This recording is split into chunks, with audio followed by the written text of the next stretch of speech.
J'attendais le médecin. Ou le curé. Qui êtes-vous? Vous avez eu raison de revenir ici. Les saumons reviennent sur leur lieu de naissance pour... Vous êtes la mort, c'est cela? Je ne vous imaginais pas comme cela. C'est tout le contraire.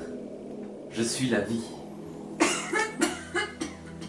Vous souffrez, ce n'est pas digne. Je suis venu ici pour vous soulager. Je crois que l'heure est venue. Attendez, j'ai une dernière chose à faire. Je suis désolé, mais le temps presse. On m'attend. Et on vous attend. Alors dites-lui que je regrette.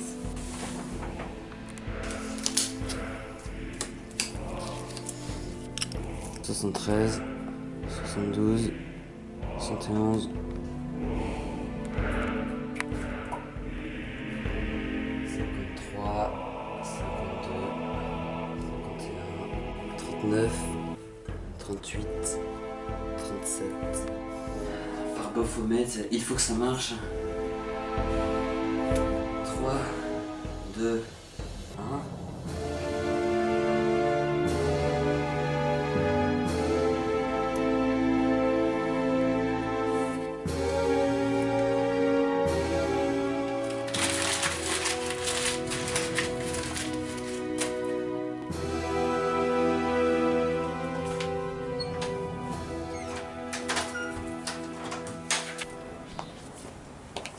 Comment va-t-il? Il a rendu l'âme. Désolé. Il me l'a rendu.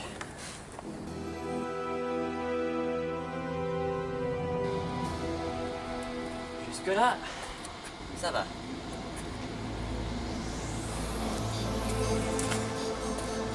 Mission, délivrer la princesse Jasmine.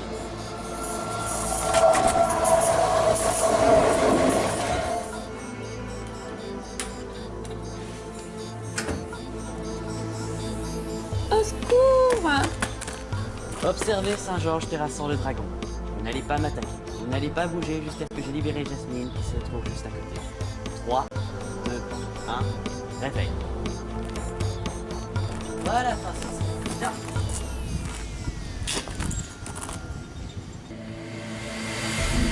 Échec. Si vous voulez devenir un véritable enquêteur, vous ne pouvez pas continuer à échouer aussi lamentablement dans les épreuves de la géote. Mais j'avais presque sauvé la princesse.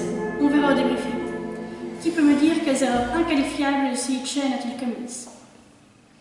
Les lunettes de soleil. Pour hypnotiser quelqu'un, il faut que la cible ait les yeux ouverts et qu'il n'y ait aucun obstacle. Ouf, boulette. Même les apprentis le savent.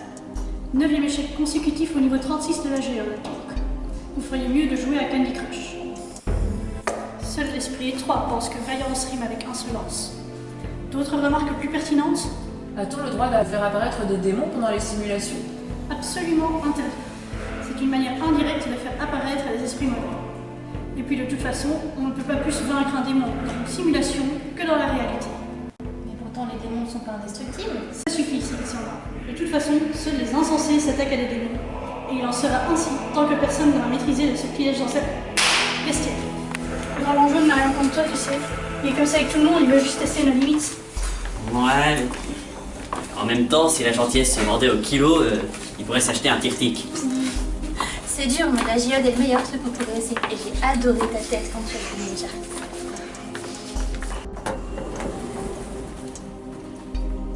Bonjour, vous montez? Quelque chose ne va pas ou vous avez l'air glabre? C'est à cause de l'enterrement? Quel enterrement? Au début des vacances, Tristan m'a dit que vous alliez à un enterrement. C'était quelqu'un de proche? Ouverture des portes. Niveau -2. Mêlez-vous de ce qui vous regarde. Je crois que vous êtes arrivé.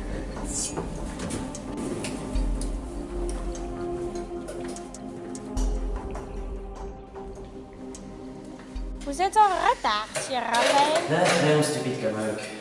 Allez, salut Arthur, tu bosses? Je sèche plutôt une énigme. Ça fait une semaine que je bosse dessus. Ah, tiens, c'est moi qui l'ai inventé celle-là. Et toi, la géode, t'as passé le niveau 36? Encore raté. J'ai trop hâte d'y être. Je rêve de faire partie des forces spéciales de l'organisation. Pour toi, tu vas cartonner à la GE. Comme pour la ligne rouge. Salut les inséparables. Vous êtes au courant de la rumeur? Laquelle? Il paraît qu'il y aurait eu des fuites. Des fuites. 2 ou 3 secrets qui auraient été révélés à l'extérieur de l'organisation. Encore une fausse rumeur. Il paraît que c'est très sérieux. Des informations auraient été divulguées dans plusieurs pays à l'extérieur. Et des objets ont été volés à la commanderie. Qu'est-ce qui a été volé? Une vingtaine d'objets au musée de l'insolite. Et aussi une douzaine de lingots d'oricac. Mal. À la cafette avec Arthur, Sian et Sparadra. Pourquoi?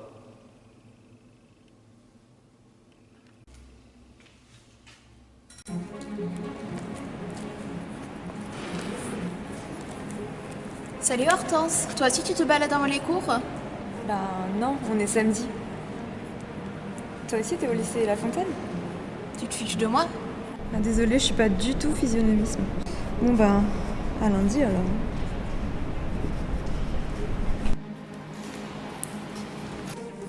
Alors ça y est, c'est le grand jour? Bonjour ma reine. Tu vas devenir officiellement apprenti au sein de l'organisation. Je suis très fière de toi, tu te sens prête? Oui, je suis prête. Grâce à toi et à numéro 7. Il a été très gentil. Mais il est fatigué, je trouve. Il paraît que l'été a été infernal. Tristan était appelé tout le temps. Il n'a même pas pu prendre de vacances. Ça va commencer. Je te laisse. J'ai cours avec Madame Kellner.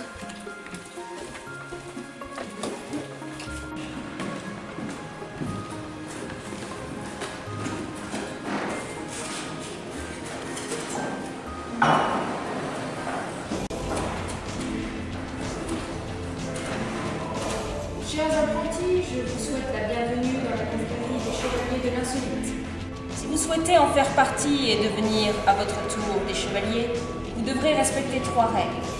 S comme secret, S comme service et S comme sagesse. Bonjour à tous, j'espère que vous avez passé de bonnes vacances parce que le programme de cette année sera particulièrement dense. Bien, commençons par une étude de la célérite. Y en a-t-il parmi vous qui en ont déjà entendu parler? Vous m'envoyez rassuré parce que l'autorisation d'exploitation de ce gadget ne date que de juillet dernier. Tout le monde est servi?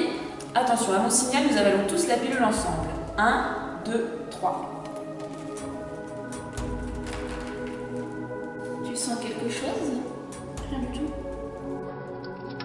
Alors, quelqu'un a-t-il une idée des effets de la célérite? Elle ralentit le temps. Quand un train démarre et que vous regardez par la fenêtre, est-ce que c'est le quai qui recule ou le train qui avance? Donc, c'est nous qui speedons. C'est ça. En fait, la célérite multiplie notre activité par plus de 400. Concrètement, ça veut dire que si nous sortions, les gens dans la rue ne nous verraient même pas parce que notre vitesse équivaudrait à 3 fois celle d'un TGV. Mais cela veut aussi dire que l'on vieillit plus vite sous célérite. Exact. Vous comprendrez que c'est un produit à ne pas mettre entre toutes les mains. Les filles durent combien de temps? Environ un quart d'heure. Un quart d'heure pour vous, bien sûr. Donc 2,25 secondes pour les autres. J'adore ce cours.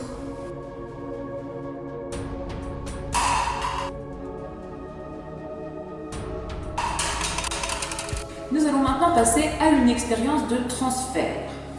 Je vous présente Chichou qui va nous servir de cobaye. Et voici Pustule. Je vais injecter à Pustule un échantillon d'un produit qui contient du ninévium. Qui peut nous rappeler ce qu'est le ninévium? C'est un métal extrêmement rare. Il n'en existe qu'une pépite de 12 grammes au monde. Propriété de l'organisation. Exact. Il vient d'un autre monde. 2 pépites ont été offertes au roi Arthur par les Comolques, mais l'une d'elles a disparu. Bien. Dans son traité De Anima, Aristote distingue 3 sortes d'âmes.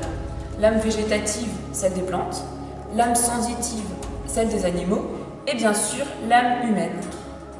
Chichou, à mon signal, tu vas attraper le crapaud. Pas manger, juste attraper. Vas-y mon Chichou. Ne vous inquiétez pas, il n'est pas mort. Maintenant, au pied mon Chichou. Donne la papate mon Chichou. J'imagine que vous avez compris ce qui se passe. Un transfert d'âme? Exactement. Le Ninévium agit comme un catalyseur qui aspire l'âme de l'être vivant avec qui il est mis en contact. Mais l'âme du crapaud, elle est restée dans le crapaud? Tout à fait.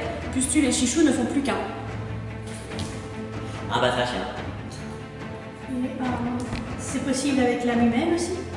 Une telle expérience serait contraire à toutes nos règles de déontologie. Mais en théorie, ce n'est pas impossible. Et le transfert, il est définitif? Seulement temporaire. Sinon, vous pensez bien que je n'aurais jamais tenté l'expérience sur Chichou. Au bout d'un moment, l'âme est comme rejetée et reprend son corps d'origine. Merci à tous et à la semaine prochaine.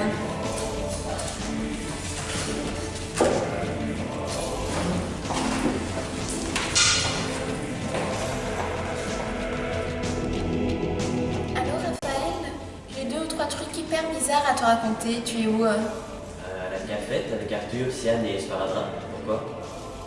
Là, salle Pythagore. Mais dans 5 secondes, juste derrière toi.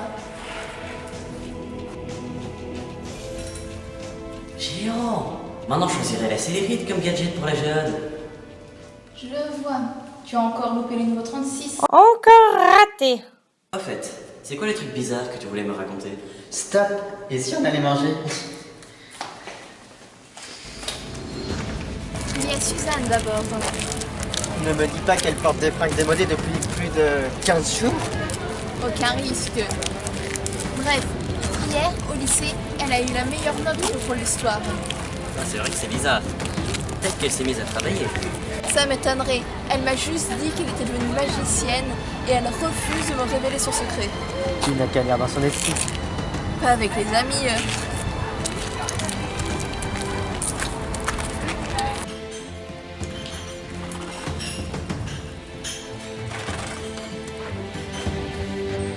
Encore une galette complète, s'il vous plaît. Pareil. Et vous, mademoiselle Chen? Vous me connaissez? Oui, je vous connais tous les trois. Je travaille à l'œil, équipe de nuit et du week-end. Je m'appelle Xavier Mézieux. En tout cas, je peux vous dire que ça ne chante pas en ce moment. Rien qu'en août, le taux d'effacement a triplé depuis juillet. Tout ça à cause de problèmes.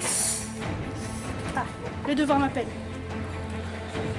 En tout cas, il a l'air de prendre cette histoire de fuite au sérieux. Vous étiez au courant? C'est le deuxième truc bizarre dont je voulais vous parler. C'est pour ça que numéro 7 avait l'air tout glabre. Tu quoi? Glabre. Entre triste et sinistre. Tu confonds avec lugubre. Glabre, ça veut dire sans poil. Oups, boulette. Bon, bah je comprends pourquoi il m'a regardé comme ça maintenant. Allez, ça va. Ça arrive à tout le monde de confondre les mots. Et voilà vos galettes. Merci.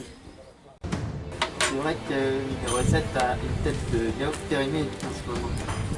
Il doit être surmené. J'ai peut-être une idée sur l'origine des fuites. Vous avez vu Hortense Cordelier récemment? Pas depuis juin. Pourquoi? Je pense qu'elle a été effacée. Je l'ai croisée au musée ce matin et elle ne m'a pas reconnue. C'est vraiment pas gentil ce que je veux dire, mais je crois que c'est la meilleure nouvelle de la rentrée. Ce n'est qu'une hypothèse, mais je pense qu'elle est à l'origine des fuites et qu'elle a été effacée pour cela. Ouais, mais en même temps, il y a quelque chose qui ne colle pas. Elle n'a pas l'habilitation pour accéder au musée de l'insolite. Et je ne vois pas pourquoi elle aurait agi comme ça. Elle était méga motivée pour venir essayer. Bon, chers collègues, j'espère que vous vous régalez. C'est parfait.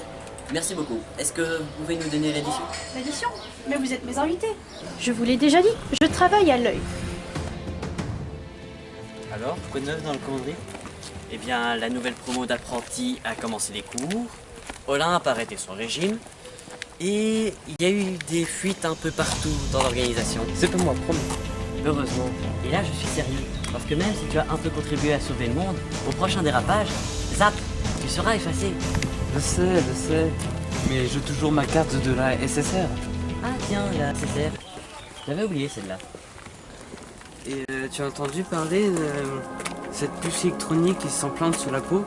Apparemment, avec ça, on pourrait faire des tas de choses. Je crois que ça s'appelle le projet Trans. Tu en as entendu parler? Jamais. Ça pourrait intéresser l'organisation? Pas sûr. Ça n'a rien de vraiment insolite, tu sais. Bon, allez. Ah, salut.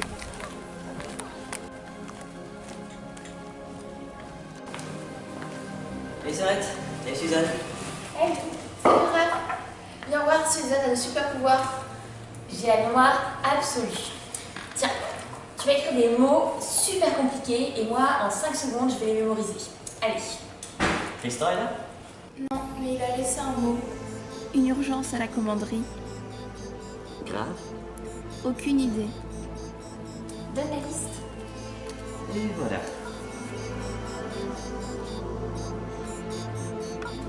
C'est bizarre de l'avoir réfléchi. Murène, anticonstitutionnellement, porte-avions, cratère, lapin, spoutnik, saucisson, bois, chêne. Alors là, je suis bluffé. Tu t'es fait greffer un cerveau? Enfin, je veux dire, un deuxième cerveau? Je t'ai dit, j'ai la mémoire absolue. Pas si bête la blonde, hein. Dis-nous ton truc. Mais je pourrais faire une démonstration à Arthur. Ça fait longtemps que je l'ai pas vu et je dois lui manquer. Bon, je préfère te le dire franco. Il y aura rien entre toi et lui. Eh bien, quand on parlait du loup... Allô Arthur, quoi de neuf? Regarde tout de suite CI d'info. C'est la grosse cata. Encore une fuite? À ce niveau-là, c'est plus une fuite, c'est une inondation. Et puis il faut que je te présente Ryan, un mec génial, mais je t'assure tu vas adorer. Je suis red dingue de lui. Raphaël, on a une urgence. Une grosse urgence.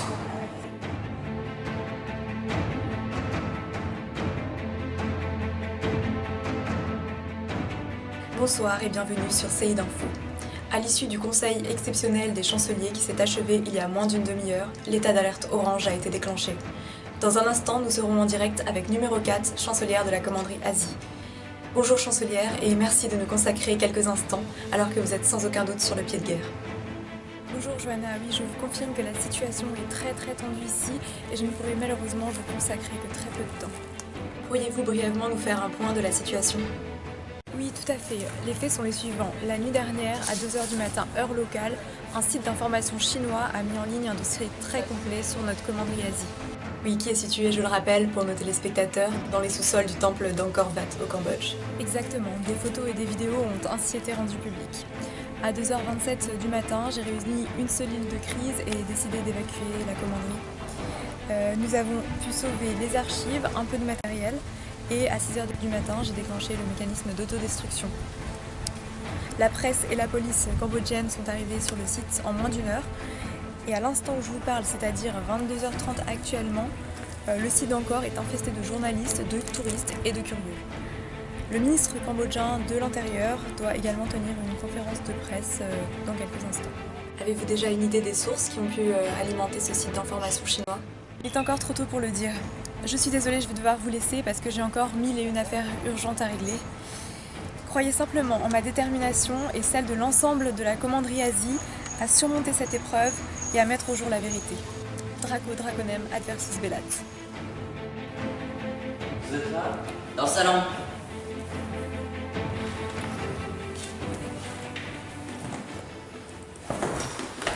Ils en ont déjà parlé?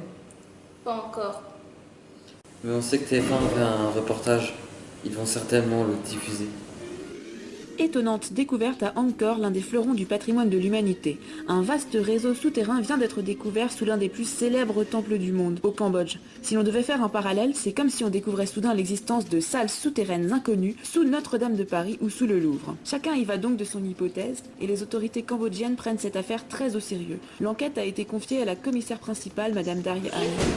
Mais c'est numéro 4. Simple canular ou affaire d'État, l'enquête devrait nous livrer ses premières conclusions lundi prochain. Tout de suite, la météo. Je craignais le pire. Numéro 4 a visiblement bien géré la situation. Et quelle est l'ambiance dans la commanderie? Très tendu. Un collège exceptionnel des chanceliers s'est réuni cet après-midi. Il y a une mobilisation générale de tous les séides. Il y a deux objectifs. D'abord, organiser les choses en Asie, et ensuite, débusquer le traître.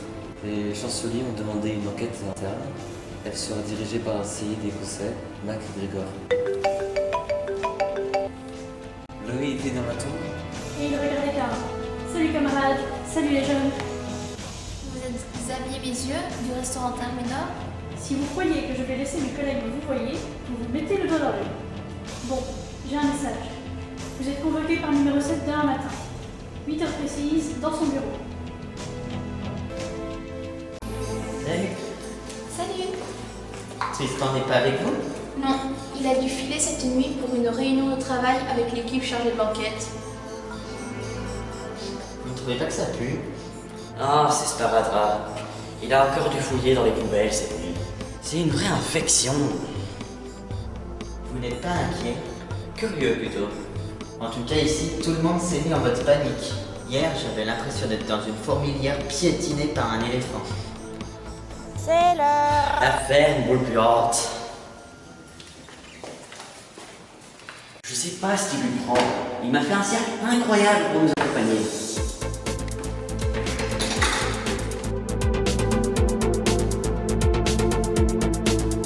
Soyez les bienvenus, je suis Skippy, la secrétaire du chancelier. Veuillez me suivre. Oh, grand floc, quelle surprise! Ton vrai nom c'est Gros Floc? C'est totalement grotesque. Son odeur, c'est du parfum Comolk. Quelque chose me dit qu'il est amoureux de Skippy.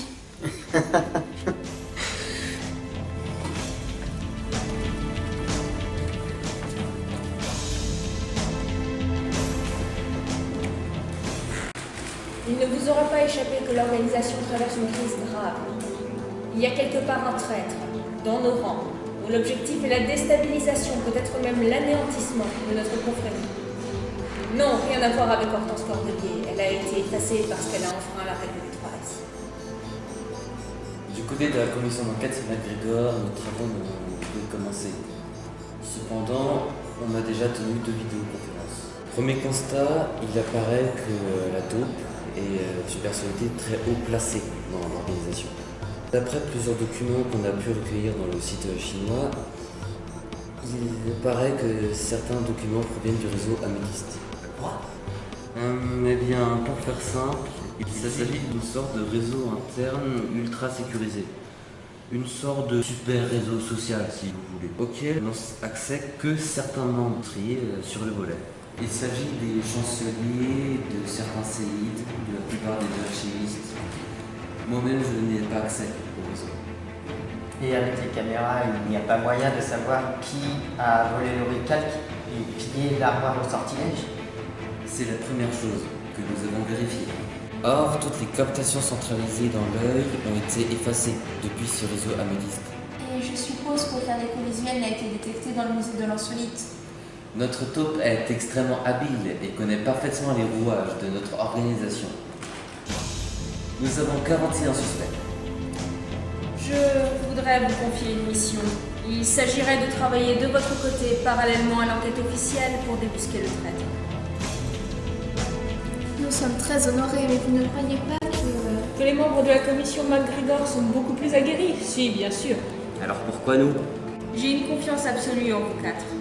Vous avez su prouver dans un passé pas si lointain que vous formiez une équipe parfaite pour ce type d'enquête. Vos liens d'amitié, votre enthousiasme, votre fraîcheur ont été des atouts qui vous ont permis de réussir là où bien des séides d'expérience avaient échoué. C'est sûrement pour cela que les Furolins vous avez choisis. Les séides d'enquêteurs sont tellement habitués à l'insolite qu'ils ont tendance à perdre de vue les solutions logiques les plus évidentes. Qu'attendez-vous de nous exactement? Le chapitre général se tiendra cette année dans notre commanderie. Le chapitre général. Tous les ans, le 29 septembre, le jour de la Saint-Michel, les chanceliers se réunissent en congrès pour parler des sujets d'actualité et des projets des commanderies. En effet, nous pouvons tout à fait élargir la liste des invités pour que les 41 suspects soient tous conviés à Paris.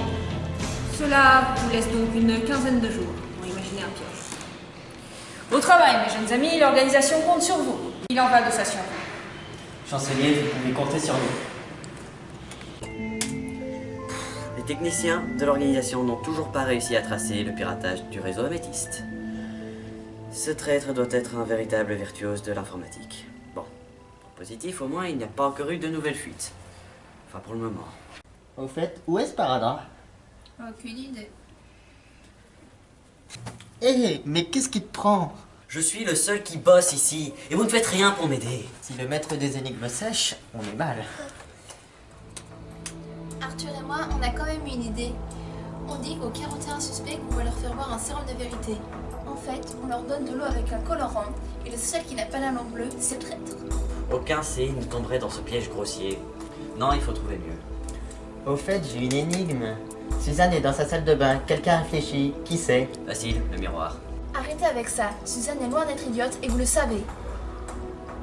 Bon, une vraie énigme. Vous connaissez celle de Maelstrom et de sa fille? Non. Alors voilà, Maelstrom a une fille. Si on additionne l'âge de la fille et de Maelstrom et qu'on ajoute leurs 2 années de naissance, combien ça fait? Trouvé. C'est 4042. C'est simple en plus. Quand on additionne l'année de naissance de quelqu'un avec son âge, ça donne toujours l'année en cours. Donc, 2 fois 2021, 4042. Ah. Allez, je vais faire un tour.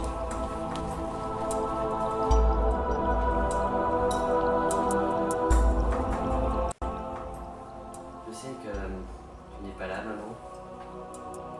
Que ton âme est ailleurs, mais Tristan dit que tu peux m'entendre. Alors si c'est vrai, tu sais combien tu me manques. Vous nous manquez terriblement, papa et toi, et j'ai l'impression que tout le monde compte sur moi. C'est nul, je sais, mais j'ai peur. J'ai peur de ne pas être à la hauteur. Les idées sont peut-être comme les papillons. On peut les saisir que si on cesse de les chercher. Jeune Saïd, n'ayez pas peur. Vous devez garder confiance en vous. Vous êtes un chevalier et déjà presque un adulte. Vous devez savoir que la grandeur ne réside pas dans la réussite, mais dans les efforts déployés. Le problème, c'est que je n'ai aucune idée de ce que je dois faire. Le papillon, je ne le vois même pas, alors de là à l'attraper. Celui qui ne compte que sur lui-même compte sur un seul. Sachez aussi, jeune chevalier, que je serai toujours là si vous avez besoin de moi. Que le Strom soit avec vous. Salut. C'est quoi ce bocal? Ça, c'est de la philosophie. J'ai justement fait une démonstration. Vous pouvez y assister si vous le souhaitez. Pourquoi pas? Alors ce bocal, est-il vide ou est-il rempli? Disons qu'il est plein de beaux bois.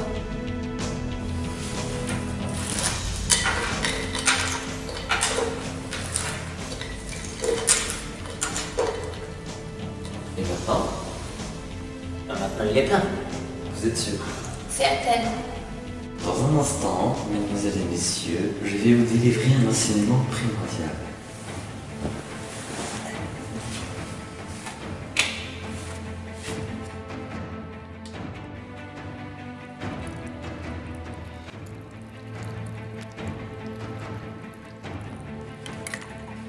Moralité, il y a toujours une petite place pour une petite mousse. Et oui, jeune demoiselle, je suis conviée au chapitre général. Et numéro 7 m'a même demandé d'intervenir. Infiltration, fuite, hélas, tout ça n'est pas nouveau. Ah bon? C'est déjà produit? Bien sûr, vous n'avez jamais entendu parler du Sénéchal? Non. Mais créneau marginal, qui est l'imbécile qui vous a enseigné l'histoire. C'est vous, monsieur le professeur. J'espère qu'on vous a quand même appris en quelle année notre organisation a changé de nom. Passons de l'ordre des Templiers à confrérie des alchimistes. En 1307, quand le roi Philippe le Bel a commencé à arrêter les Templiers avec objectif de dissoudre l'ordre. Bravo. Jusque-là, notre organisation avait pignon sur rue, même si, bien sûr, les secrets et le pouvoir du Strom étaient gardés par ses membres. Au tout début du XIVe siècle, un homme de loi au nom de Guillaume de Nogaret a intégré l'ordre. Très ambitieux et très doué, il a rapidement gravi tous les échelons jusqu'à devenir second sénéchal, un grade qui n'existe plus aujourd'hui. Très vite, tout le monde a compris qu'il briguait la fonction de grand maître. Grand maître, c'est-à-dire maestro? Pas exactement. L'organisation et la hiérarchie étaient à l'époque très différentes. L'influence de l'organisation était beaucoup plus limitée. Bref, le sénéchal noir est allé voir Philippe le Bel, lui a vendu certains secrets et surtout l'a persuadé que la puissance des Templiers constituait une menace pour son trône. Il a convaincu le roi d'autant plus facilement qu'il lui offrait ainsi l'occasion de mettre la main sur le trésor des Templiers. Exact, c'est lui qui a rédigé en secret cette scandaleuse ordonnance royale. Et la suite, elle, est dans tous les livres d'histoire. À partir de 1307, le procès des Templiers commence, de nombreux Templiers sont emprisonnés, et le grand maître, Jacques de Molay, finit comme une merguez en 1314. C'est à partir de là que l'organisation est devenue totalement secrète. Très affaiblie, il lui a fallu plusieurs décennies pour s'en remettre totalement. Quant au Sénéchal Noir... Sinon, le numéro 7 ne vous avait pas confié une mission? Oui. En fait, il nous a demandé de réfléchir à un truc. Professeur Rochereau, vous n'auriez pas un caduet pour nous aider? Mais vous aidez à quoi? Le numéro 7 nous a demandé de n'en parler à personne. Mission secrète, je vois. Eh bien, il y a bien la fulgurite qui multiplie par 20 les capacités cognitives, autrement dit le quotient intellectuel pendant quelques minutes. C'est exactement ce qu'il me faut. Mais la fulgurite peut avoir quelques effets secondaires. Éruption cutanée, sommeil prolongé, migraine, déchaussement des dents, perte de cheveux et crise de foie, principalement. Je suis volontaire. Excellent, excellent. Infiltration. Sénéchal. Piège. Pute. Liste. Traître. Géode. Sherlock. Vibratoire. Il délire. Non, quand même, j'ai un mineur. J'ai Effet secondaire. On me signale que tout est prêt. Test caméra 1. Test caméra 2. C'est quoi ça? C'est l'entrée de service derrière le bâtiment. Pas sûr que le traître opte pour l'entrée principale. Ou la traîtresse. Bien dit. Test caméra 3. L'image est bizarre, un peu floue. C'est normal. Ce sont des caméras spéciales à filtre thermique. Au cas où la taupe passerait en mode vibratoire. C'est qui le type qui pionce? Raphaël, c'est peut-être le moment que tu nous expliques, non? Ça fait une semaine qu'on s'active comme des mignons sur des tas de trucs et on ne sait même pas pourquoi. J'avais pizza. T'en veux? Merci, je vais me servir. Bon, alors voilà. Comme vous le savez, le but est de piéger le traître. Il y a 41 suspects, et ils sont tous arrivés à Paris aujourd'hui pour le chapitre général qui commence demain à 8h30. J'ai donc imaginé quelque chose pour obliger le traître à se dévoiler. Au fait, j'ai demandé à Maestrom d'intervenir. Il est apparu à chacun des 41 suspects, séparément. Et il leur a dit la même chose. Cher ami, dans le contexte difficile que traverse notre organisation, je sais que je peux tout particulièrement compter sur vous. Une personne va arriver à Paris le 28 septembre au soir. Elle dispose d'un moyen infaillible pour démasquer le traître qui a infiltré notre organisation. J'aimerais que vous alliez personnellement la chercher le 29 septembre à 7h30 précise, à l'hôtel François 1er, chambre 31. Je vous demande une discrétion absolue. Ouais, pas mal. Le traître pense être le seul à être au courant et il est obligé d'intervenir dans la nuit. C'est qui au fait dans la chambre 31? Poupée gonflable de Buzz l'éclair. Présence détectée dans l'escalier de service. Souhaitez-vous un visuel? Oui, vite! Il est bien en mode vibratoire. C'est lui, c'est notre traître. Allô Nicolas, on a notre cible. Hôtel François 1er, je répète, Hôtel François 1er. 5 hommes à l'entrée principale, 5 hommes à l'entrée des services. On fait 4 hommes au 3e étage, chambre 31. Je ne connais pas encore son identité. Restez en ligne. Première constatation, ce n'est pas une femme. Deuxième constatation, ce n'est pas Olaf. Troisième constatation, il est armé. Pauvre Buzz l'éclair. Zoom arrière. Et le traître est... Arrêtez immédiatement numéro 7. Oui, j'ai bien dit numéro 7. Le chancelier. C'est le numéro 7 lui-même qui nous a envoyés en mission. Et il était le seul au courant pour mon plan. Pourquoi il se serait jeté dans la gueule du loup? Pourtant, il est bienvenu. Et il avait une arme. Peut-être, mais il ne l'a pas utilisée. Même si toutes les apparences sont contre lui, j'ai du mal à y croire. Que le numéro 7 soit un traître. C'est juste impossible. De toute façon, on va être fixé. Il a été interrogé toute la nuit.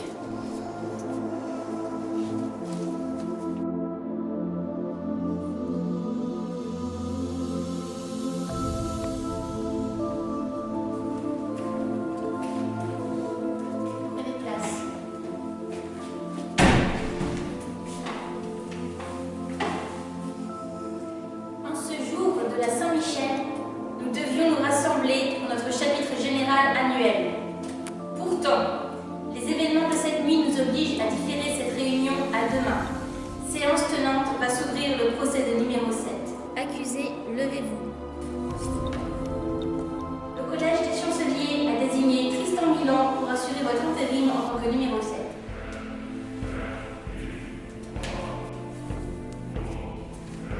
Chevalier, veuillez prendre place. Jusqu'à nouvel ordre, vous porterez le titre de chancelier par intérim.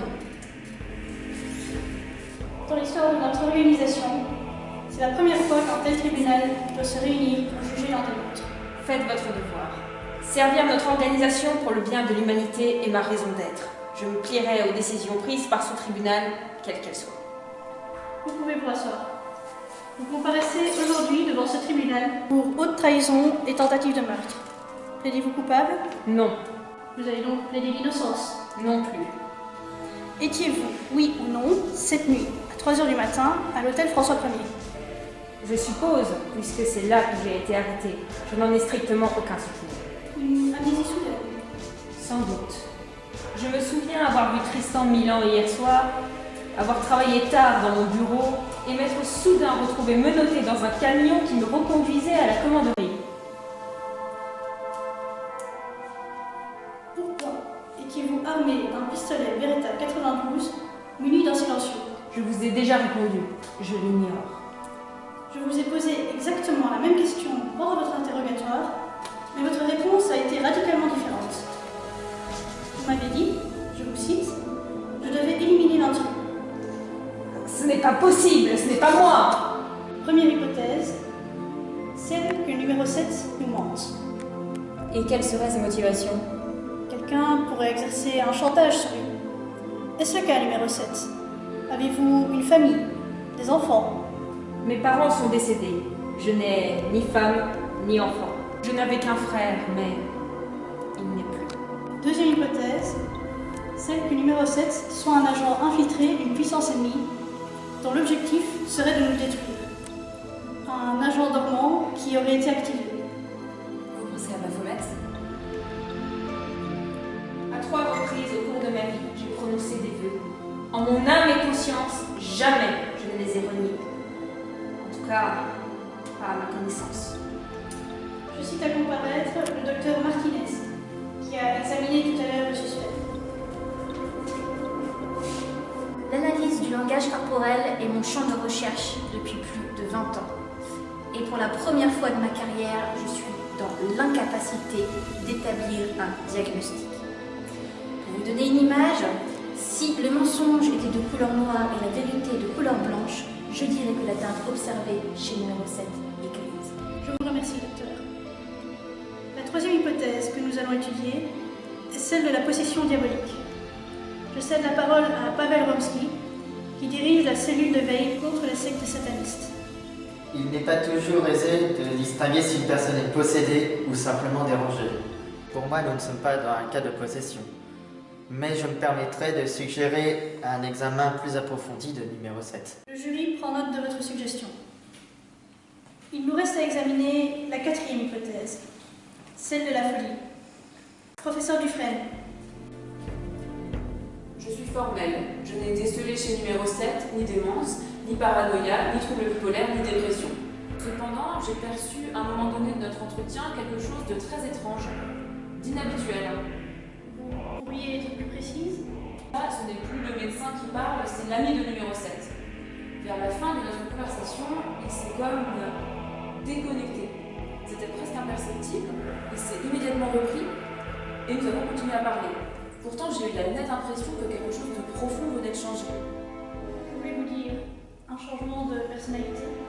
Qui êtes-vous pour me juger? Le feu! Vous devez me libérer! La cage est en feu, comprenez-vous? Le feu du châtiment! Placez-le en cellule d'isolement avec une surveillance renforcée. Libérez-le! Je vous en supplie! La foi! Aidez-moi! Aidez-le!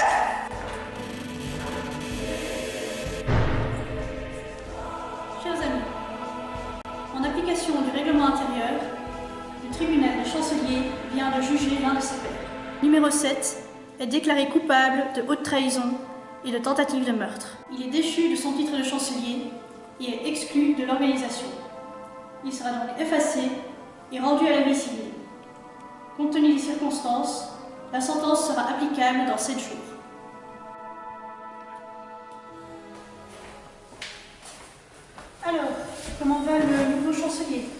chancelier par intérim, j'y tiens.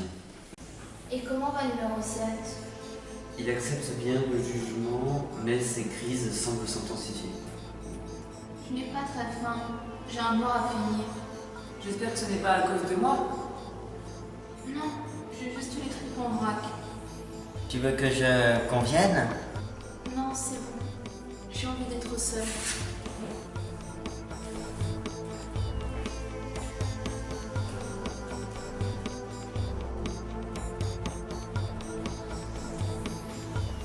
Hello filleule. Alors, ta visite au musée d'histoire supranaturelle? Je l'avais déjà vu, avec numéro 7. Mais c'était bien quand même. C'est quoi tes bébés préférés? Les ondines. Elles sont trop jolies. Mais j'aime bien aussi les murmes et les craquelins. Toi, tu as quelque chose à me dire. Regarde. Mais tu dessines super bien. Tu te souviens, je t'ai dit que j'arrivais à contrôler mes visions en bloquant mon esprit. Et alors? Ben, c'était pas totalement vrai. Tu veux dire que ce sont des visions? Je ne le fais pas exprès, c'est quand je dors.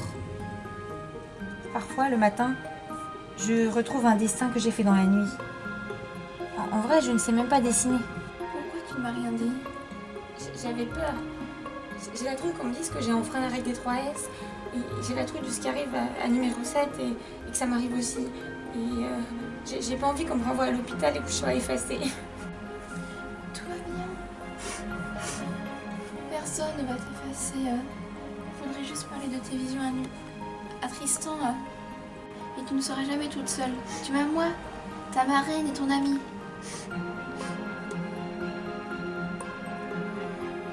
Mais dis-moi, ces dessins, tu les as fait combien de temps avant qu'ils se produisent? Ça dépend. Qui est-ce?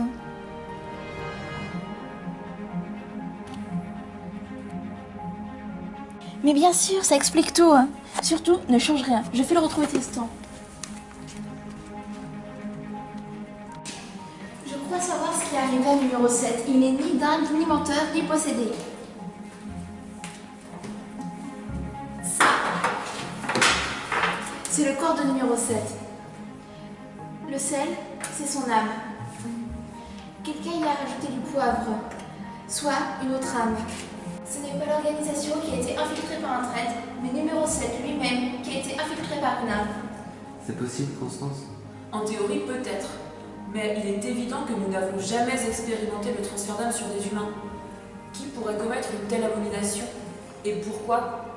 Nathalie, je crois que Myrtine, l'alchimiste, a fait des recherches à ce sujet. Ce serait possible de retrouver ces recherches? 2 âmes dans un seul homme, ça en fait une de trop. Il faut quand même voir le côté positif des choses. Si jamais Raphaël dit juste, ça veut dire que numéro 7 est une victime et non un coupable. Donc on pourrait empêcher son effacement, non? Ça, comme le disait très justement Constance, il faut savoir qui est cette âme intruse. Il faut comprendre comment s'est infiltrée l'âme dans le corps de numéro 7. Dans quel but? Et surtout, trouver comment l'exfiltrer. À quoi penses-tu, Tristan? J'avais 203. Les chanceliers ont donné leur accord pour l'opération M, comme au tard. Ok, on a 24 heures pour agir. Constance? Tout est prêt, j'ai préparé les solutions Ninéviol. Il faut agir vite, le basculement de personnalité va de plus en plus rapidement. C'est comme un virus dans un ordinateur. Plus on tarde, plus il contamine de fichiers. Numéro 7 m'a aussi donné son accord pour que j'entre dans son esprit. Et j'ai vraiment l'impression que c'était lui. Avec le professeur Fleurette, nous avons effectué des recherches sur les transferts d'âme humaine.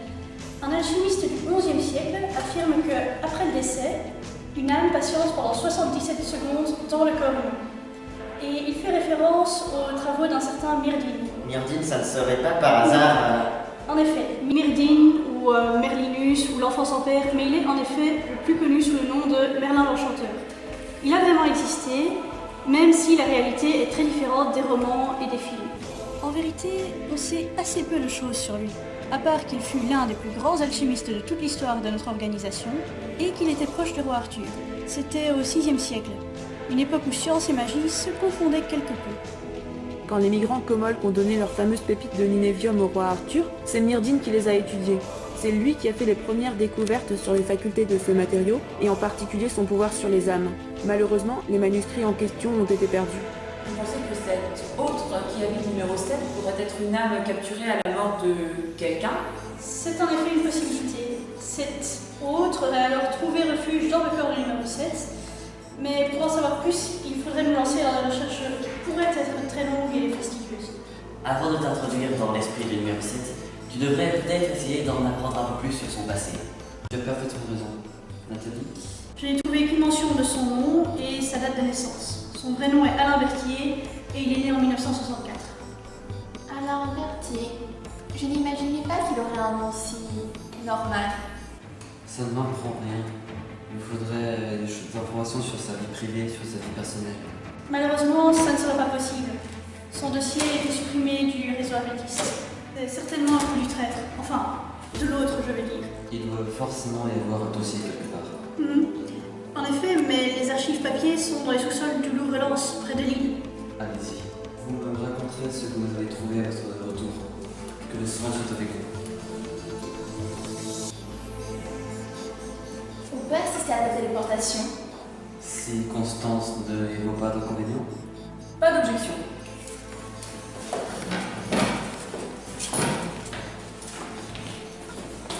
Comment tu imagines l'esprit de numéro 7? Aucune idée. Moi, j'imagine un immense gratte-ciel. Moi, plutôt un château fort avec de grands donjons et des oubliettes. Moi, je dirais plutôt un labyrinthe avec des tas de portes. Je suis prête. Je vais injecter des doses croissantes de Ninévium dans le sang de numéro 7 jusqu'à ce que le transfert s'opère. C'est dangereux?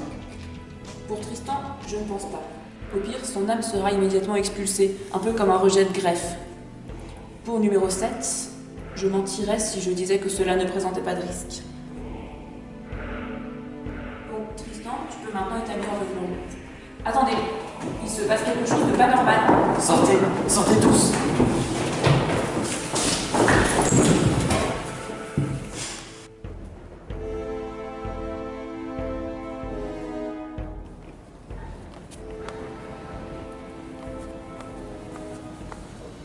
C'est quoi ce carnaval? Il semble que nous soyons dans l'esprit de numéro 7. Et que Constance ait sous-estimé les effets du millénium sur elle. Ou alors elle a surdosé. Bref, essayons d'avancer sur notre enquête. Et comment on fait?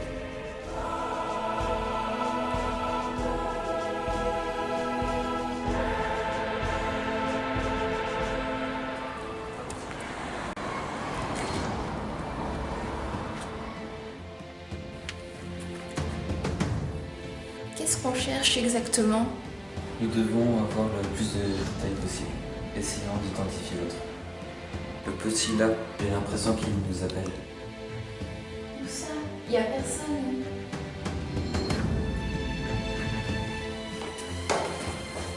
J'ai l'impression qu'il veut qu'on prenne l'ascenseur avec lui. Tristan, juste pour ton information, il y a comme un bug. Je vois pas de petit. C'était pas prévu, mais il nous accompagne quand même.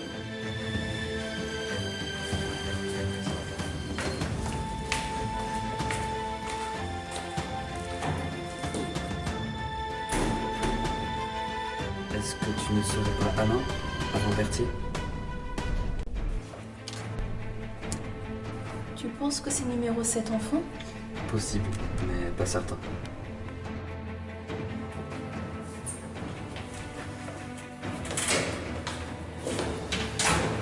En 1989, l'année des 25 ans de numéro 7.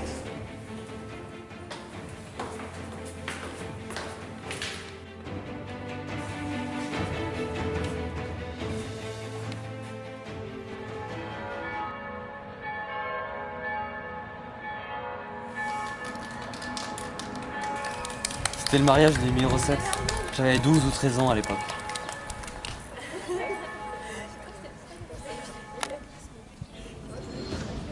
Et lui, c'est qui? Je sais pas.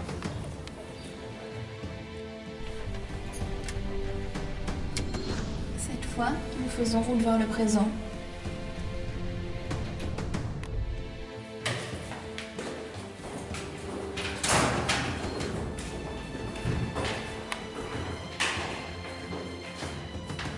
Tu es sûr que c'est bien ici?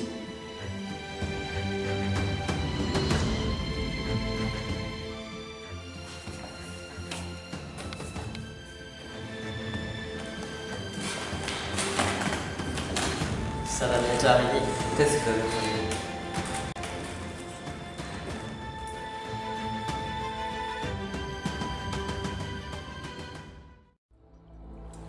Je constate que ça a marché. Tant mieux. Mais je ne savais pas que tu emmènerais Raphaël. Ce n'était pas vraiment prévu. Vous avez rencontré l'autre? C'est difficile à dire. Vous allez bien, numéro 7? Je dois te laisser.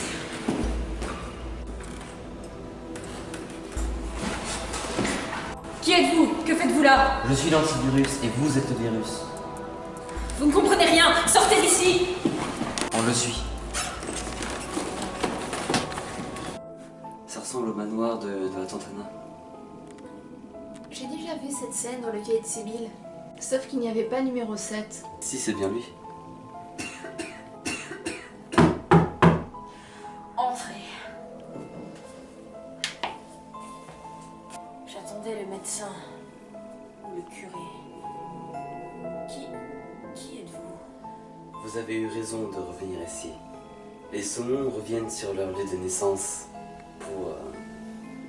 Vous êtes la mort, c'est cela? Je ne vous imaginais pas comme cela.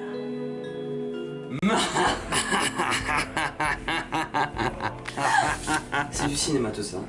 Il faut bien observer tous les détails. Ça ne peut pas être en mode replay. Numéro 7 a l'air d'avoir 10 ans de plus qu'en vrai. Il doit bien avoir une explication à tout cela.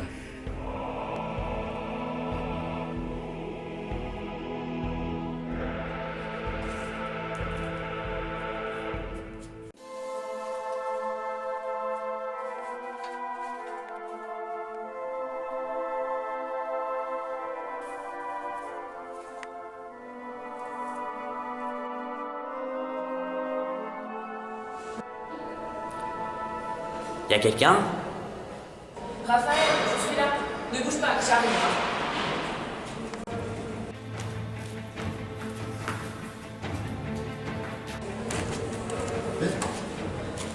Visiblement, nous ne sommes pas dans un monde de comédiens. Qu'est-ce qu'on fait ici? Je ne sais pas, il s'est passé quelque chose de très étrange quand j'ai injecté le Ninivium dans le centre numéro 7. Comme si j'avais surdosé. Pourtant, la dose que j'ai injectée était minime. J'espère seulement qu'il va tenir le coup. C'est marrant, j'avais imaginé des choses comme ça. Nous voyons peut-être l'âme de numéro 7 telle que nous l'avons imaginée justement. Notre cerveau convertit comme il peut une réalité spirituelle en un univers matériel. Un autre verrait peut-être un palais ou un stade de foot. Possible. Bon, avance au hasard. Allons-y.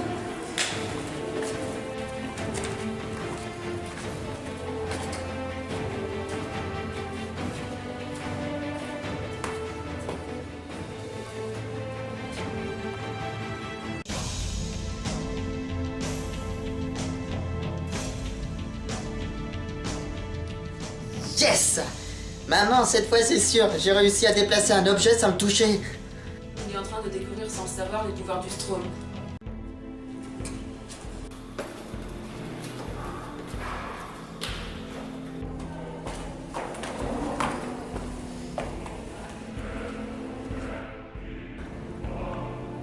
Seigneur Jésus, toi qui as fait revivre les morts, accorde la vie éternelle à notre sœur Béatrice.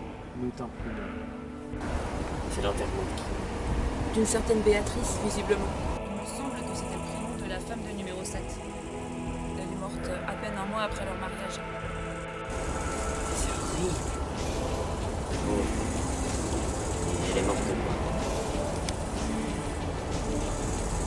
Et que se passe-t-il? Peut-être que dans cette douleur, numéro 7 a effacé la fin de ce mauvais souvenir. Essayons de retrouver la porte. Hé, numéro 7, il est là.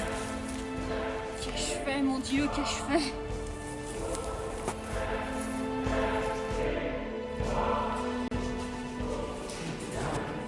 T'as vu quelque chose, tout ça?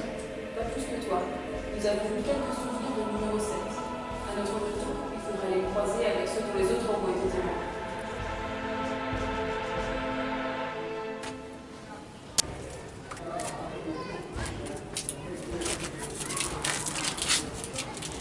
Alors là, soit je rêve, soit il y a eu un big bug dans l'expérience de quelqu'un. Aïe. Ok, option 2. Super mal fichu l'accueil. Pas de guide, aucune information, pas de buvette. Et je parie qu'il n'y a même pas le wifi. Je vais aller me plaindre au Seigneur. Il a intérêt à s'expliquer, sinon je lui mets un 0 sur 5 sur TripAdvisor. Bonjour, je cherche numéro 7. Dans la vie normale, il s'appelle Alain Berthier. Bon, ok, vous n'êtes que des illusions ou des souvenirs. Bon, voyons par là. Vas-y Alain, fais-moi la face. Alain, bien sûr, c'est numéro 7. Mais à moi là. Non mais. Non mais là vraiment c'est à moi là. Allez.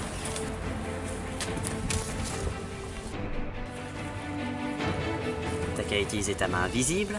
Ma quoi? Fais pas semblant. Je t'ai déjà vu bouger des trucs à distance. Je ne comprends rien à ce que tu dis. Ouais, c'est ça. Ok, pas de souvenir.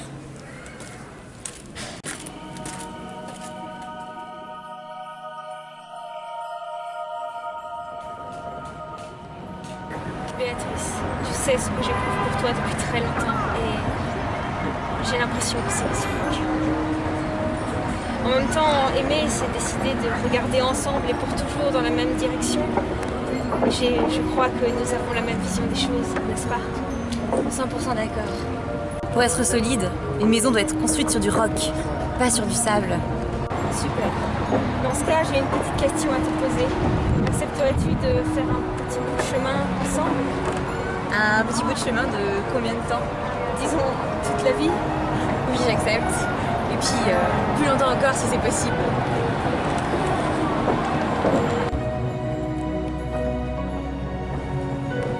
On se connaît depuis quoi? 3 ans? Oui, un peu plus, je dirais. 1270 jours exactement. Pourquoi tu poses la question alors si tu le sais déjà? Je voulais juste voir si toi aussi tu comptais les jours. Visiblement pas. Et avec lui, tu comptes peut-être les jours. Ah non, je t'en prie, tu ne vas pas remettre ça. Ça ne marche pas à l'ancienneté, c'est une question d'alchimie, de valeur, de vision du monde. Je t'aime beaucoup et tu es sûrement mon meilleur ami, mais... Ami. Je t'en prie, tu te fais mal et tu me fais mal. Je suis venue ici parce que tu avais quelque chose à me dire. Tu as raison. Béatrice, je sais que j'ai un caractère de cochon, mais acceptes-tu tout de même de devenir ma femme? Je ne sais pas quoi dire. Mon cœur est déjà pris. Et tu sais par qui? Vous n'êtes que des traîtres, toi comme lui. Nous sommes faits l'un pour l'autre et tu le sais. Calme-toi. Non, je ne me calmerai pas. Ne crois pas que ça va se terminer comme tu l'espères. Ça, jamais. Monsieur, je vais appeler la sécurité. Alors là, je pige plus rien. Ah, excusez-moi les gars, je dois passer.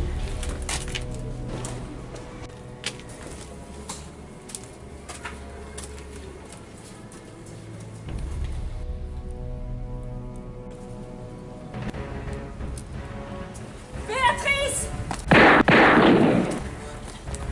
Je peux pas croire ça.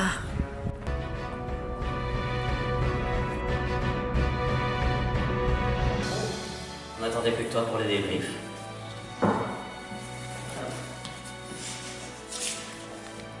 Il est 11h45. Numéro 7 devrait être passé dans le monde de 24 heures. Essayez d'être efficace. Constance, tu as compris ce qui s'est passé lors du transfert? Non, tout se passait comme si j'avais injecté une surdose de nimévium. Pourtant, je sais que ce n'est pas le cas. Il y a quelque chose qui ne tourne pas rond. Nous avons assisté à un enterrement, celui de la femme de numéro 7. Béatrice, on a vu son mariage. Elle était trop belle. Elle a été assassinée, et par numéro 7. Tu plaisantes, j'espère? C'est impossible. Ce sont bien des souvenirs auxquels on a assisté. Bonne question, pourquoi demandes-tu cela? Parce que les scènes auxquelles j'assistais étaient contradictoires. Numéro 7 a demandé 2 fois à Béatrice au mariage. Une fois, elle lui a dit oui, et l'autre fois, ça s'est super mal passé. Tu as peut-être revu de simples pensées? Ou des rêves ou des cauchemars stockés dans un coin de l'esprit de numéro 7? Et moi, j'ai vu numéro 7 mourir. Ça ne pouvait pas être un souvenir. Ça avait tout un cauchemar. Sans oublier cette ombre qu'on a vue dans l'église, le jour du mariage de numéro 7. Moi aussi j'ai vu mourir.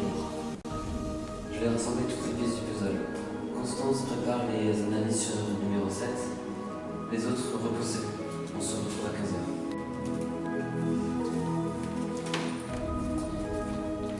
J'ai vraiment besoin de me vider la tête.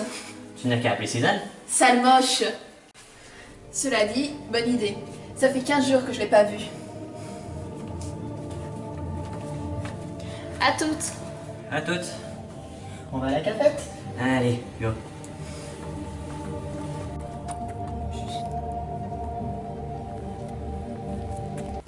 Sparadrap, je te cherche depuis 1000 ans. Sparadrap, gros floc. Moi, je trouve que c'est mignon comme nom Sparadrap. Bon, je vous laisse travailler.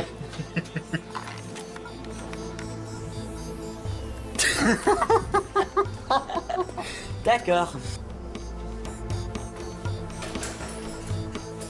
Un reportage en direct de Phnom Penh, puisque c'est aujourd'hui que Madame Dari Hang, alias numéro 4, doit rendre son rapport d'enquête aux autorités cambodgiennes à propos de cette base découverte sur le temple d'Angkor Wat, notre ex-commanderie Asie.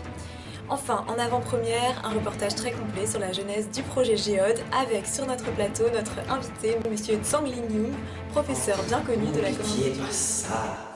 Tu penses que le numéro 7 pourrait être un assassin? Impossible. En même temps, l'amour, ça peut rendre dingue. Non, tu confonds amour et passion, c'est pas pareil. Tu crois que c'est possible, l'amitié fille-garçon? Ben, je pense. Raphaël, c'est ton ami, non? Ben, je sais pas, justement. T'es amoureux de ma sœur ou quoi? Peut-être bien, mais j'ai pas envie qu'elle soit ma petite copine. Et en même temps, si on est fait l'un pour l'autre, je vais pas lui dire « Salut, je suis amoureux de toi, rendez-vous dans 5 ans pour se marier ». T'es sérieux? Ben oui, mais j'ai plein de copains qui passent de copine en copine. Tu te souviens de Franck? Ton pote de l'orphelinat? Oui, ben on n'est plus du tout potes. Il a lancé le concours de celui qui aura eu le plus de copines dans l'année. Il a appelé ça la Kleenex Party, comme les mouchoirs que tu jettes après usage. C'est hyper glauque. Moi, j'ai envie de bâtir quelque chose de solide. Mais bon, c'est trop tôt, j'ai que 16 ans. Je galère au lycée et je n'arrive même pas à passer CID. Waouh, tu parles comme un adulte. Moi, je me suis jamais posé ce genre de questions.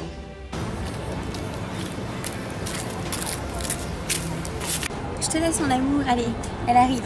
Ciao. Ciao. Salut la plus belle. Ça va. Bon alors, comment va ton Ryan? Ryan? C'est pas lui que tu parlais au téléphone, non? Ah, ce grenade. Ah non, je suis plus avec lui depuis des siècles. Alors, qui est ce mystérieux inconnu? Tu peux pas savoir comme il est génial. Je l'ai rencontré au cinéma avant-hier.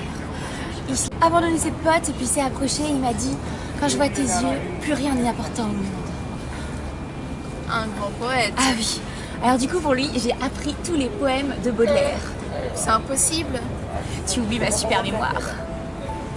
C'est quoi cette super mémoire? Bon, ok. Alors normalement j'ai le droit de le dire à personne, mais toi t'es pas personne. C'est une puce électrochimique qu'on a implantée. Un peu comme un mini iPad directement connecté au cerveau. Mon père il travaille dans une boîte qui va bientôt les vendre dans le monde entier. Même Franck n'est pas au courant. Franck, c'est ton nouveau copain? Oui, il fait du commerce, je sais pas trop dans quelle branche, mais ça a l'air de très bien marcher. Il a un QI impressionnant. Tu sais, c'est un peu comme le savant là qui tire la langue. Donc c'est Frankenstein? Oui, sûrement. Je connais pas son nom de famille. Et toi, avec Arthur? Toujours au même point. Si t'attends qu'il te glisse une bague au doigt, tu vas rester vieille pendant au moins 5 ou 10 ans. Oh, le cauchemar. Tu peux répéter? Mais te vexe pas, hein, c'était pas méchant. Non, non, t'inquiète, je viens de penser à un truc. Je reviens. Sibylle, tu pourrais me rendre un service? Sur ton cahier de dessin, il y a un dessin de numéro 7 devant un miroir. Tu peux me l'envoyer? Génial.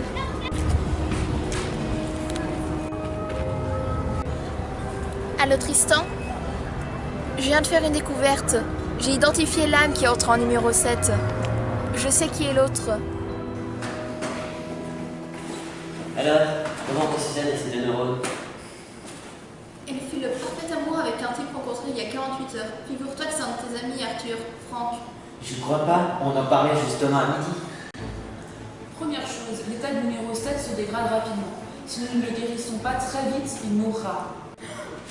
Raison de plus pour agir vite. Je crois savoir qui est l'âme qui a pris possession de numéro 7. C'est grâce à Sibyl et son cahier de dessin. Dans son dessin, numéro 7 avait une alliance, alors que son reflet n'en avait pas, d'où ma déduction. Numéro 7 avait un frère jumeau. Et c'est lui qui a pris possession de son corps. Je confirme à 100%. Dans la fiche d'état civil de son dossier, il fait état d'un frère jumeau, prénommé Jules, qui est décédé le 28 juin dernier. C'était donc ça, littéralement. Grâce à cette info capitale, je vais pouvoir interpréter correctement les scènes de l'opération M. Alors, d'abord, pourquoi, à votre avis, j'ai eu un guide et pas vous? Parce que tu es chef. Surtout parce que le numéro 7 était au courant de ma visite et pas de la vôtre. Deuxièmement, tout ce que nous avons vu était donc des souvenirs. Alors numéro 7 a vraiment assassiné sa femme? En effet, la femme de numéro 7 a bien été assassinée moins d'un mois après leur mariage. C'est dans le dossier. En effet, vous vous rappelez quand Constance avait parlé de soubresaut dans la double rang? J'avais émis l'hypothèse que cela marquait un changement, une âme prenant le contrôle sur l'autre. J'avais raison, et nous avons tous les 5 vécu ce changement lors de notre voyage. Arthur, lorsque tu es passé du Pont des Arts au restaurant, tu as basculé sans le savoir d'un souvenir de numéro 7 à un souvenir de Jules, son frère jumeau. Alors mes deux frères étaient amoureux de la même femme. Sur le pont des Arts, c'était numéro 7 qui a demandé la main à Béatrice et elle a dit oui. Et dans le resto, c'est Jules qui s'est pris un râteau. Donc celui qui a tué Béatrice, c'est le frère du numéro 7, par jalousie. Ce qui explique les silhouettes sur le visage qu'on a aperçues. Chaque frère a gommé l'autre de ses souvenirs. C'est donc Jules qui a piraté le réseau améthyste. Et d'ailleurs, nous avons observé quelque chose d'étrange sur la mâchoire de numéro 7. Ça explique la scène chez le dentiste. Il a reçu récemment un implant dentaire et il y avait à l'intérieur, devinez quoi, du ninévium. Pardon? Du ninévium, et à une dose très élevée. Cela explique pourquoi notre expérience a dérapé. Mais qui? Et pourquoi? Le dentiste a forcément agi sur ordre de quelqu'un. Mais pour l'instant, la priorité, c'est de sauver numéro 7. Encore une chose, dans la chambre où Jules était, j'ai remarqué une lettre sur son lit. Intéressant, tu te souviens de ce qui était écrit? En gros, il disait qu'il allait bientôt mourir et qu'il était désolé. Probablement que cette lettre était destinée à son frère. Constance, je vais devoir retourner une seconde fois dans l'esprit numéro 7. Je me doutais qu'il y aurait une opération M2. Tu veux bien m'accompagner?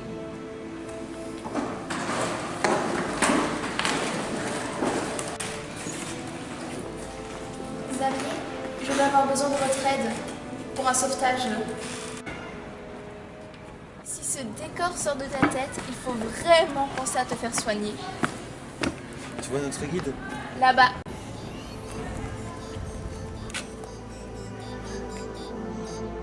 Il faut vraiment qu'on sache si c'est Anna ou Jules.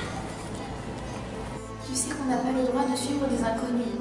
Je ne viens pas avec toi si tu ne me dis pas qui tu es. Je ne suis pas envoyé par Jules. C'est numéro 7, vas-y, suis-le.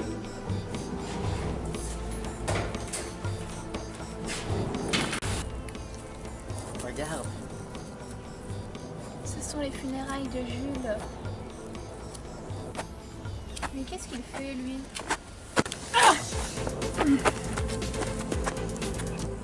J'y crois pas. C'est comme ça que l'âme de Jules a été injectée dans le corps de numéro 7.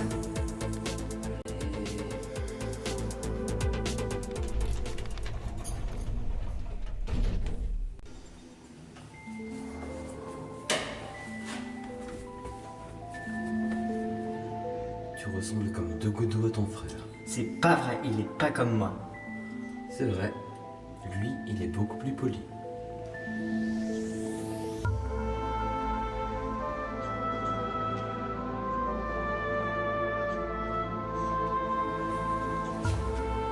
Vous qui rentrez ici, abandonnez tout espoir. Il faut le libérer. On ne peut rien faire, c'est la voix qui décide. Et la voix? Quelle voix? Ça va s'arrêter.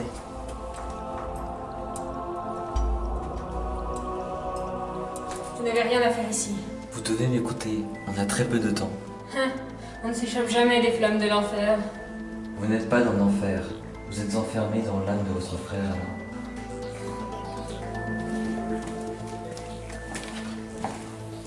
Bonjour Raphaël, explique-moi ce que je dois faire. Si j'ai bien compris, nous devons faire vite.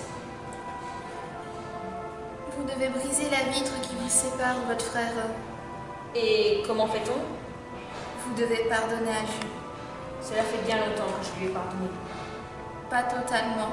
Dans vos souvenirs, il apparaît comme une ombre. Il regrette. Son dernier geste avant de mourir a été de vous demander pardon en vous écrivant une lettre. Je vous en prie, faites le premier pas. Jules, nous avons beaucoup souffert tous les deux. Accepte mes excuses si j'ai pu te blesser. Et je te supplie d'accepter en retour mon pardon. Mon pardon définitif et total. Je sais ce que vous avez fait. Je sais que vous regrettez votre crime. Mais vous pouvez encore pardonner.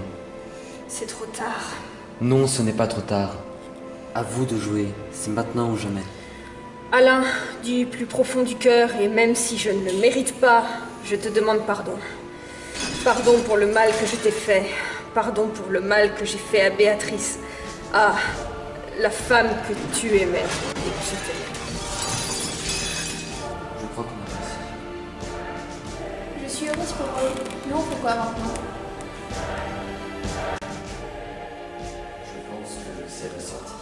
Vas-y, j'ai 2 ou 3 choses à dire à mes amis. Je te rejoins.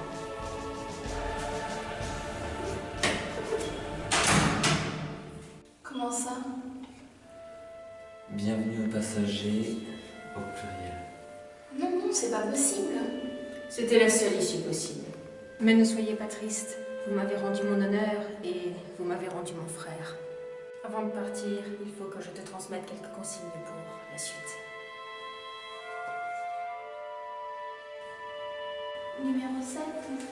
Seychelles, ce fut un honneur et un privilège. Vos parents peuvent être fiers de vous. Demeurez ce que vous êtes. Transmettez mes amitiés à votre frère et à Arthur et que le Strom soit avec vous, maintenant et à jamais. Ne soyez pas triste.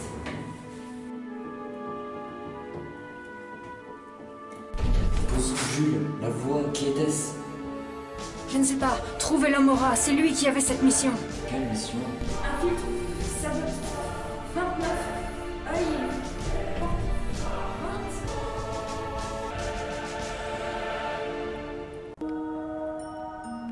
Ne soyez pas tristes. Tels furent les derniers mots d'Alain Berthier, que les plus jeunes ici connaissent sous le nom de numéro 7. Nous sommes tous réunis en ce jour pour rendre un dernier hommage à l'homme qui fut pour nous un si grand ami, un si grand homme, un si grand chancelier qui s'est battu dans l'ombre toute sa vie pour protéger l'humanité. Par Saint-Michel et par Saint-Georges, et en récompense des éminents services qu'il a rendus tout au long de sa vie, nous élevons Alain Berthier à la dignité de Grand Croix de l'Ordre du Saint-Graal. Draco Draconen, Adversus Velas.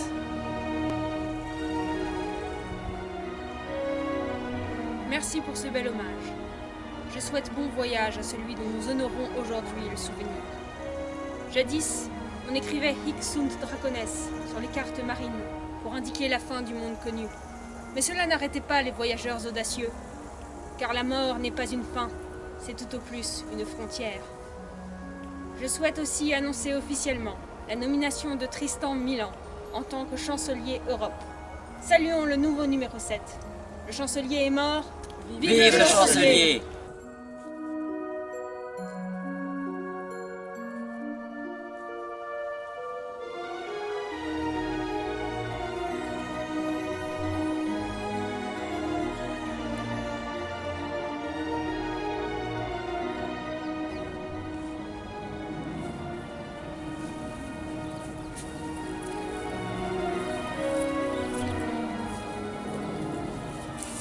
Ça va vraiment faire bizarre de l'appeler numéro 7. Tiens, j'ai un SMS de Suzanne. Bonne nouvelle. Visiblement, tout va bien. En fait, j'ai demandé à Xavier Mézieux de tracer le numéro de Franck. Et bingo, ce type sort avec 7 filles en même temps. Il leur a envoyé les mêmes SMS copiés d'une application de drague. Alors, en piratant le portable de Franck, j'ai envoyé un message aux filles pour leur donner rendez-vous au même endroit à la même heure. Ah, c'est énorme, j'aurais voulu être là. J'imagine la tronche de Franck en les voyant arriver. Connaissant Suzanne, il a dû passer un mauvais quart d'heure. C'est Sparadra et Skippy, ils nous suivent depuis la salle des prophéties. aussi, mon gros doudou, dis-lui. Sir Raphaël voudrait-il être mon témoin Témoin de quoi? de mariage? Vous allez vous marier? Et c'est génial! Bah, bien sûr que j'accepte! Et c'est pour quand? Peut-être demain. Peut-être jamais. Là, faut que tu m'expliques. Dans la tradition comorque, le fiancé doit accomplir un acte héroïque avant de se marier. Ah, Au revoir, mon gros doudou. là, salut, numéro 7. On doit te féliciter pour ta nouvelle promotion. Ah, je n'étais pas candidat. Si je suis devenu numéro 7, c'est parce qu'il me l'a demandé. Et Sibyl, il m'a chargé de te dire que tu as fait des progrès extraordinaires. Raphaël, il m'a dit de te dire que tu as l'étoffe d'un futur grand enquêteur. Et il a dit un truc que j'ai moins compris, qu'il s'efforcera d'être moins glabre à l'avenir. Ah, et Arthur, à la prochaine cérémonie de la Saint-Georges, tu seras nommé chevalier. J'y crois pas. Bienvenue au club. Sir Arthur fera un bien meilleur site que Sir Raphaël. Bon, je dois vous laisser, mes nouveaux devoirs m'appellent. On doit réussir à trouver le mort. Attends, Tristan. Maestrom, on pense savoir de qui il s'agit. Pendant la cérémonie de l'enterrement, il a fait ce geste. Et Tu n'avais jamais remarqué que numéro 7 avait ce tic? Pendant un temps, je croyais que Maelstrom c'était maman. qui sait?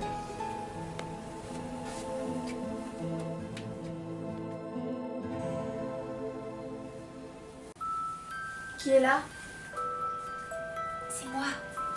J'ai fait un nouveau dessin. J'ai peur. J'ai peur de ce qui va arriver.